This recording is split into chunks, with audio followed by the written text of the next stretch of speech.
Hey cats, it's Ed, Midsole Bud here. It's officially marathon season now, which means that many of you out there will be trying to figure out which shoe to pick up for that 26.2 mile endurance test. It can appear that you need quite a complex algorithm to actually figure out which is the best shoe for you. I shall attempt today to lay out some of the options for you of the currently available super shoes in 2023. Maybe it will make the process a little bit easier, not only on your wallet, but also on your sanity. Later on in the video, I am going to try and rank my top 5 marathon shoes as well. Let's get straight to it, people.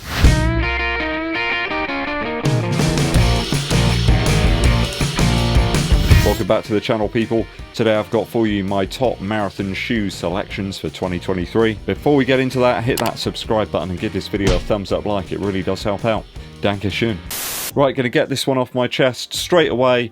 I don't think any one shoe is going to be superb for everybody. Opinions that I've got today are based on my experiences running in the shoes at different paces, at those sort of marathon speeds. How do they feel to me? What are the upper fits like? What is the underfoot feel? How do the outsoles hold up over time? So all of this stuff today is really based on my experiences in the shoes so far. Some people want the barest of bare minimum underfoot for the marathon just to get them through to the end, perhaps those speedier people, for example. Others need something a little bit more considerable back there, something perhaps wider in the heel, a little bit more stabilizing, perhaps for those tougher moments towards the end of the race. So hopefully you'll get some valid and relevant sort of information from this one. Kick it off straight away with the Vaporfly 3 from Nike. I think for out and out speed and consistency, it's hard to look sort of too far from the Vaporfly models. If you've got a narrower foot perhaps and quite a high arch, you'll be fine in this shoe. If you have a wider foot, you'll be spilling over the edge. The arch is quite present in this model. Perhaps amongst the best really for pace and sheer lightness as well on foot. Reasonably spacious toe box area here, and I found the foam actually to be very resilient and quite propulsive. You got that lovely underfoot foam feel and the full carbon plate too. Though I'd say the rubber on the outsole of the Vaporfly 3 is probably the best so far. It's just a little bit more durable than before. Anybody with a sensitive arch, please do avoid this shoe. If you have a sort of flatter foot, certainly your foot's going to end up spilling over the edge of this one. It is quite a narrow base, so it's certainly up there in terms of price. I do like the lightness of the shoe, and it does feel like a quick model, though a very high arch and a very narrow underfoot feel, especially in the heel. We have the same arch problem for me personally here in the Alphafly 2. I had to put another insole in fact into the shoe to make it workable after about 60 miles, though a lot of people will enjoy this shoe because it does have a much wider base here in the heel area.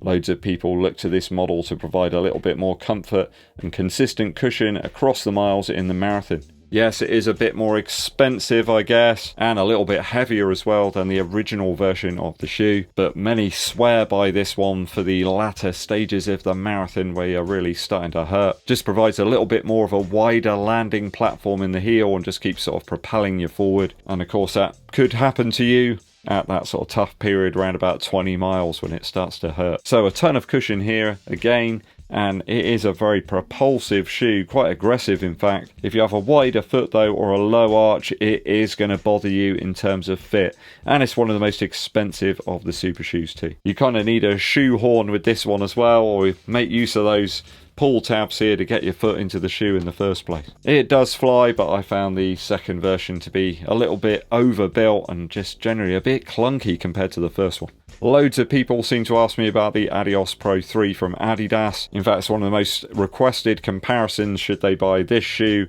or the Vaporfly 3. I'm going to say I think more people will actually prefer the Adios Pro 3 this time round for the marathon distance. The only real area where this one suffers for me is in the upper department with those early lace loops in the first eyelets. It's certainly a cushioned model, I have to say that. Very resilient cushion too. I don't think you'll have any problems with this one sort of bottoming out any time over that marathon distance. Adidas have made this a wider shoe. It does feel a little bit wider in the forefoot, but certainly in the heel area. It's a bit less aggressive than the Adios Pro 2. That felt like a sort of wild 50s dragster or something. I think this is more tailored now to the marathon distance, and certainly a bit more stable in terms of the change of measurements too. So I'd suggest the Adios Pro 3, great for stability and for those wanting a little bit more width without the overly present full carbon plate. Don't forget that this one's got those energy rods rather than the sort of full length carbon plate that we see in the Vaporfly 3. Some people might find that a little bit more natural, I suppose. There's a bit more flex to the shoe. Now, a couple of shoes now that I find are the closest, in fact, to the Vaporfly 3. So if that one doesn't work for you, then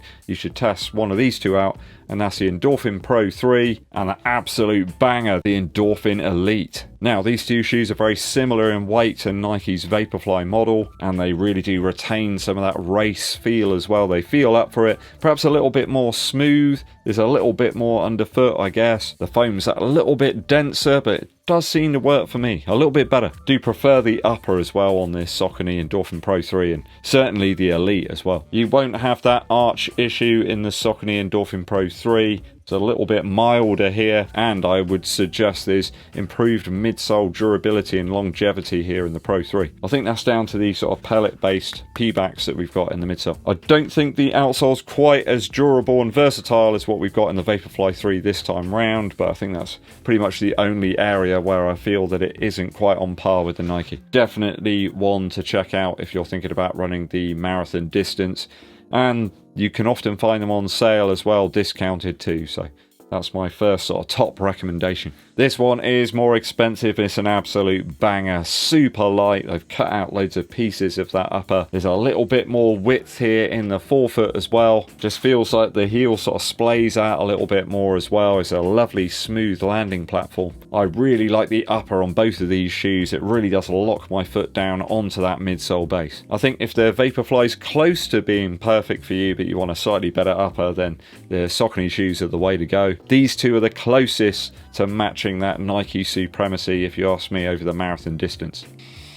Oh yeah, garden centre all the way. If you're enjoying the video today, make sure you hit that subscribe button. Also give us a like. Drop us a super thanks as well. Help support the channel on a more ad hoc basis. Dankeschön. Now, I've got a few models that are a little bit more low profile now, kind of look a little bit more like race flat sort of shoes, I suppose, rather than these sort of colossal things. Certainly in terms of the upper anyway. Some of the lighter built runners will no doubt want to test out the CloudBoom Echo 3. Just a really nice feeling around the ankle area here. I felt like I was sort of untethered. I haven't got that sort of brittle, overblown sort of feeling that you get in some super shoes. I mean, it's no squash vest. It's certainly a very responsive shoe. Fast and nimble, but I'd suggest, yeah, one that is probably going to work out a little bit better for the lighter runners out there. Some people might find it's a little bit too firm for them for the full marathon. Other people might want that sort of more responsive feel, so it's certainly one that I've enjoyed testing out, but I think for me personally, it's going to be more up to a sort of half marathon shoe. Next up, the Puma Deviate Nitro Elite 2. Smooth again here in the transition in that midsole. A lower profile shoe, feels a little bit more like a race flat, but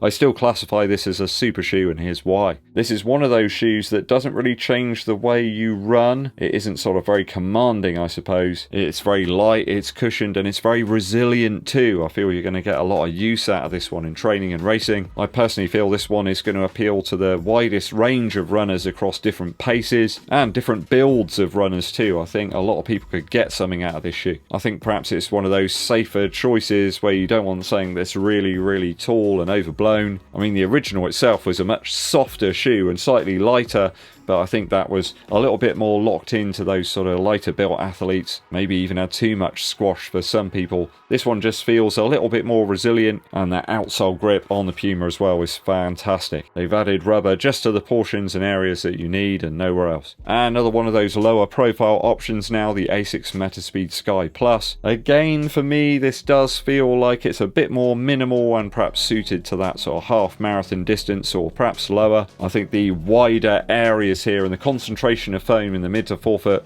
make this one for those people that are landing in that area and less in the heel. I think perhaps better suited to those more seasoned marathon runners, perhaps not the option for those after a little bit more width in the heel. It is quite narrow back there. This foam is very, very resilient. It has that sort of rebound nature about it. It's a bit more dense. It does remind me of that foam that's in the Endorphin Elite quite a lot actually. When you get the two in hand, they do feel very similar. It's light, it's fitting, and great for the lighter frames.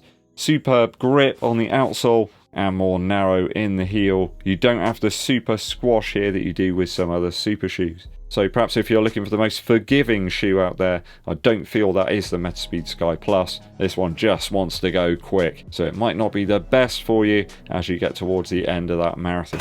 Another lower profile shoe here from Under Armour, the Velociti Elite here, a sort of a dual layer foam approach, sort of a P-Bax layer on the top and then the flow material underneath. It's another low weight, very glove-like option, which has a less of a conventional outsole with none of that sort of standard rubber there whatsoever. I still found the grip really good though for racing, but again, this is one that just feels like it fits into that sort of half marathon or 10k sort of area for me. I feel perhaps the upper can be worked on a little bit here, perhaps not the most fitting, certainly when you think about the Puma Deviate Nitro Elite 2 or that Endorphin Elite as well. They might be able to tinker with this one a little bit and improve it in the V2. All of these shoes are kind of geared up for road racing, on tarmac, on pavement. I think if you're looking for a shoe that's going to fit into that sort of multi-surface terrain type territory, then you're probably best looking elsewhere. I do have one outlier here in the Puma Fast R Nitro Elite. There's nothing quite like this shoe. It stands out on its own. I think it's going to appeal to the crowd that love that Tempo Next Percent from Nike. You got a much firmer blend of EVA here in the heel, which stabilizes things,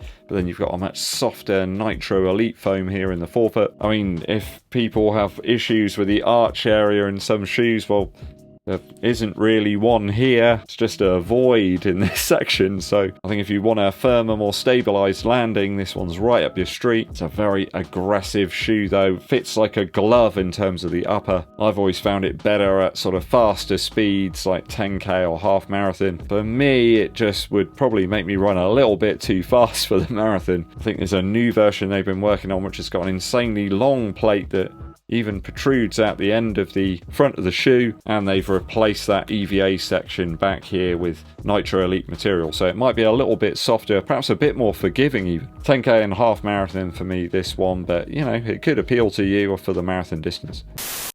One last one, it had dropped down the back and I've been looking for it for a couple of days. I found it now, the Hoka Rocket X2. In terms of the comfort of the upper and the underfoot feel here, this is certainly a shoe I would consider for the marathon distance. Hoka have pretty much got everything spot on here for me for that sort of marathon pace. Not the fastest, I wouldn't use it for like a 5k or a 10k, but it's got the comfort chops to go that 26.2 mile distance for me, so it's right up there. It's a nice wide base here as well on the bottom of the shoe, and a lovely nice lightweight option as well. It's certainly in there with the Endorphin shoes for me for the marathon. So if I was to rank the currently available shoes that I've got and run a marathon at some point, maybe later in the year, what would I go for? I think just outside of the top 5 would be the Vaporfly 3 or the Alphafly 2. I just have issues with the upper on those shoes. They're not the most comfortable, they're not the most fitting, so I don't think I would consider either of those two right now. In position 5, it would be the Adios Pro 3. I think I can get around the upper issues I've got with that shoe. Once I get into a sort of marathon type pace, I can just sustain it with that shoe pretty easily. At number 4, the Puma Deviate Nitro Elite 2. That shoe's just so comfortable, throw it on foot, I don't really need to think about anything too much, reaching those marathon like paces. At position 3, the Endorphin Pro 3. I think for a lot of people this will certainly be an option considering you can pick them up for such a good price on discount. It's just a really comfortable shoe with a really nice upper as well. It's easy to dial in a sort of good lockdown on the top of the foot. At position 2, I'd have the Rocket X2 from Hoka. It is super soft, it's super comfortable, and I can just go into autopilot on marathon pace with this shoe. So certainly in position 2, there's only one that's better. If I was to be running a marathon later in the year, and I am thinking about it, I've still got to scratch that itch, it would be the Saucony Endorphin Elite. I absolutely love this shoe. Everything about it just works for me. I don't think I've run a bad mile in it yet, so I can hit those paces, marathon pace, no problem at all. In fact, long run the other day, where I wasn't far off at some points, it was just easy. Mind you, that marathon distance is nothing to be sneezed at. It should never be taken lightly.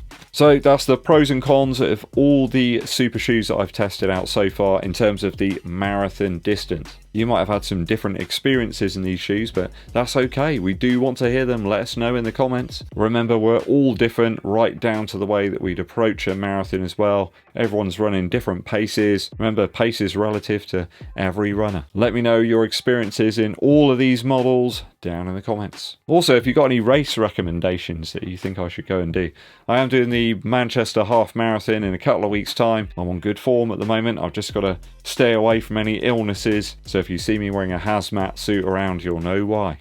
Bit of a musical interlude for you. I think if you wear any of these shoes that we've been discussing today, that it might end up you have the Midas touch. I really love that track from Midnight Star. Some fantastic drum machine beats there at the start of this one. Really smacking you in the chops, those beats. And some really excellent use of sampling as well, where they go touch, touch, touch, touch. We really like that. Some wonderful synth programming on this one and some really funky bass. Sort of luxurious, sort of smooth bass. A bit like a chocolate snake. The snare drum in this track almost sounds like a whip. If you go away and listen to it, you'll see what I mean. Sort of sounds like Indiana Jones, like punching a bag of sugar or something. It's just a wonderfully produced track, and I think if you were to play this at some sort of disco these days, that there would be lots of people that would enjoy dancing to it. Midas Touch by Midnight Star. That one's for you, Budge. I gotta say thanks to all of you for tuning in. We're getting a little bit closer to 50,000 subs. Then it'll be 100,000, then 1 million. Thanks for tuning in, it's always appreciated. Hit that subscribe button and click the bell for notifications. Also give this video a thumbs up like and share it with your running buddies. My name's Eddbud and I'll be seeing you.